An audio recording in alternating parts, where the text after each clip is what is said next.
Assalamualaikum warahmatullahi wabarakatuh. Perkenalkan, nama saya Fadila Delendra Desramadini, NIM 18231007. Di sini saya akan menjelaskan dan mempresentasikan hasil kunjungan industri saya dan hasil produk bioteknologi sederhana untuk memenuhi tugas bioteknologi. Yang pertama, kita akan membahas terlebih dahulu tentang laporan kunjungan industri. Jadi kelompok saya, yaitu kelompok 1, itu melakukan kunjungan industri ke RMC, yaitu Ringan-Ringan Medical Center. Jadi Ringan-Ringan Medical Center ini merupakan sebuah klinik kesehatan yang mana berdiri pada tahun 2013. Jadi pada tanggal 20 Desember 2013, RMC itu masih menjadi klinik pratama. Dan pada tahun 2017 mengajukan diri menjadi klinik utama. Selanjutnya yaitu visi misi perusahaan. Adapun visi dan misi dari RMC ini adalah visinya yaitu klinik utama kepercayaan masyarakat, terjangkau, lengkap, dan berkualitas dengan mengedepankan pelayanan prima dan profesional. Untuk visinya sendiri, teman-teman dapat melihat pada slide yang telah ditampilkan. Dan RMC ini memiliki moto yaitu setia di saat sehat, peduli di saat sakit. Itulah moto dari RMC. Selanjutnya yaitu struktur organisasi dari klinik utama Ringan-Ringan Medical Center atau RMC. Direktur utama dari RMC ini adalah Dr. Haji Muklis Ahmad. Penanggung jawab klinik adalah Dr. Nelly Asmi, SPPD. Pemimpin klinik adalah Dr. Tridiana Maulina. Kepala Tata Usaha Rifki Monrizal, SP, SHMH. Kabid Pelayanan yaitu Dr. Dharma Putra, SPN. Itulah struktur organisasi klinik utama Ringan-Ringan Medical Center atau RMC. Selanjutnya yaitu pengolahan limbah perusahaan. Sebelumnya kita harus mengetahui terlebih dahulu apa itu limbah rumah sakit. Limbah rumah sakit adalah semua limbah yang dihasilkan dari kegiatan rumah sakit dalam bentuk padat, cair, pastel maupun gas yang dapat mengandung mikroorganisme yang bersifat patogen, yaitu bisa bersifat infeksius, berbahan racun, dan sebagian bersifat radioaktif. Limbah rumah sakit cenderung bersifat infeksius dan kimia beracun yang dapat mempengaruhi kesehatan manusia, memperburuk kelestarian lingkungan hidup apabila tidak dikelola dengan baik. Sehingga diperlukan upaya untuk mengatasi semua permasalahan tersebut. RMC memiliki dua macam limbah, yaitu limbah medis dan limbah non-medis. Limbah medis sendiri itu dibagi menjadi beberapa bagian, yaitu ada limbah infeksius atau dari bekas infus, limbah farmasi atau dari obat kadaluarsa, limbah sitoksis yaitu limbah berasal dari sisa pelayanan kemoterapi, limbah medis seperti limbah medis padat seperti kayak pecahan gelas, jarum suntik, pipet, dan alat medis lainnya. Terus ada limbah radioaktif. Limbah radioaktif itu adalah limbah yang berasal dari penggunaan medis atau riset dari laboratorium dan zat-zat radioaktif. Selanjutnya yaitu ada limbah non-medis.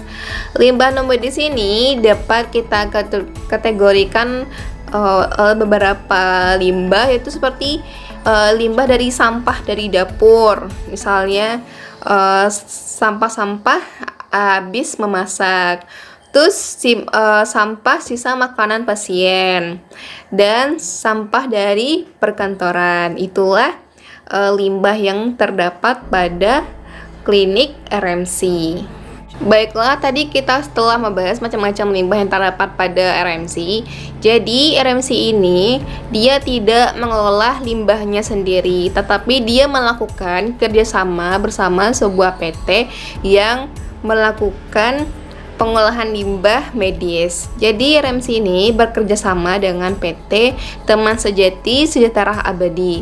Jadi, PT Teman Sejati Sejahtera Abadi ini merupakan PT yang mengelola limbah medis yang ada di rumah sakit. Jadi PT ini terdapat di Jakarta dan telah lama bekerja sama dengan RMC untuk mengambil limbah yang ada di klinik tersebut.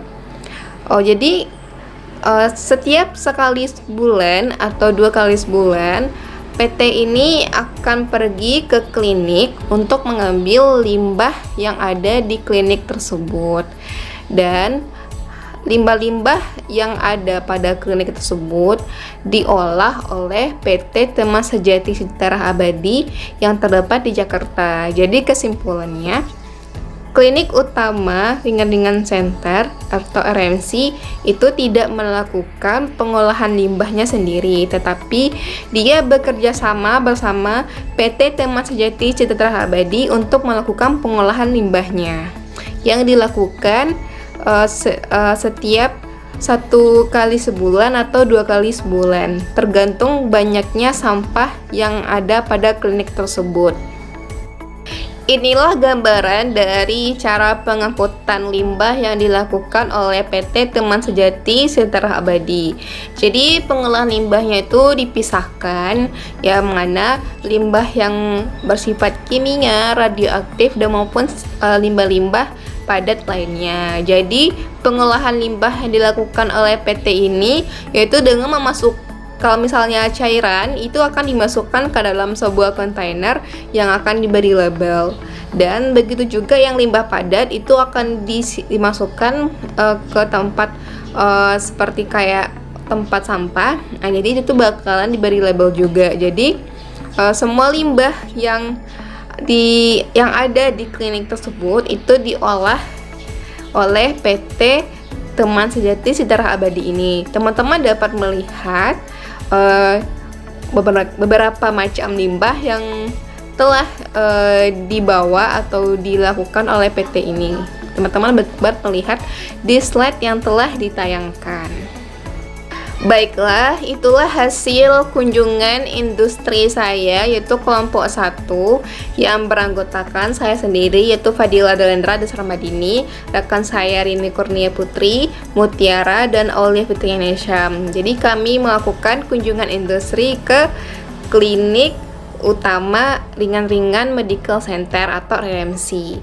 Dan inilah bukti dokumentasi yang sebagai bukti kalau kami telah melakukan kunjungan industri.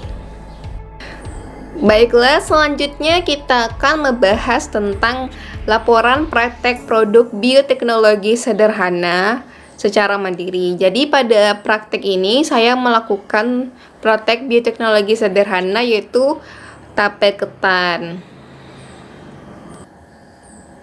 Tape ketan merupakan makanan tradisional yang dibuat dari beras atau beras ketan, dan dapat juga dibuat dari singkong. Mikroorganisme yang terdapat pada tape ketan ini yaitu Saccharomyces cerevisiae. Jadi mikroorganisme Saccharomyces cerevisiae ini berperan dalam mengubah karbohidrat menjadi alkohol dan karbon dioksida melalui proses fermentasi.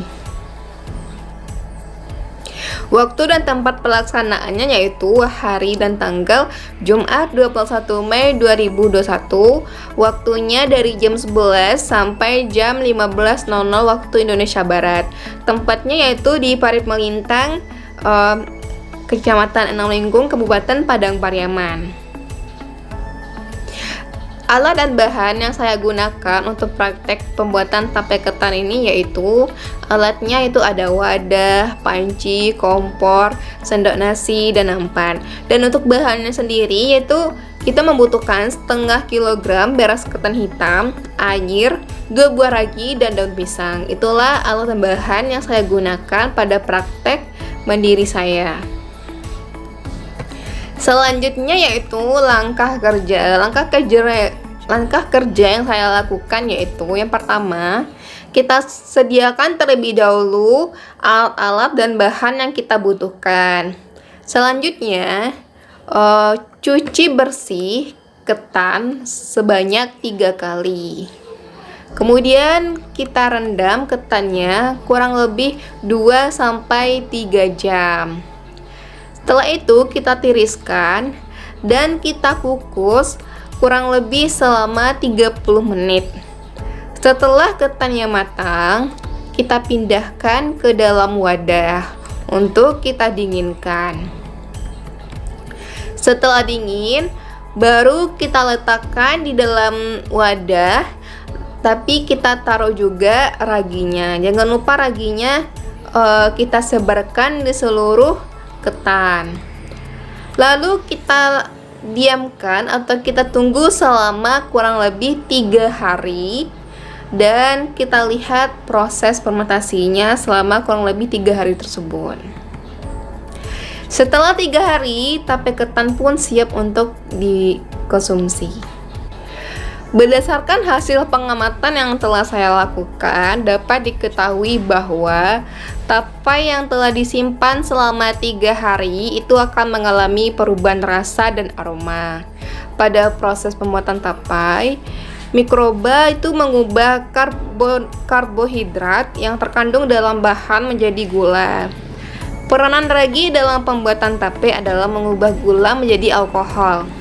Rasa manis pada tape itu dipengaruhi oleh kadar gula yang ada dalam tape tersebut.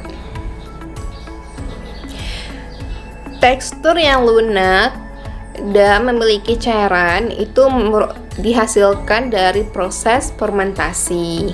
Rasa manis pada tape itu dipengaruhi oleh kadar gula dari tape itu sendiri.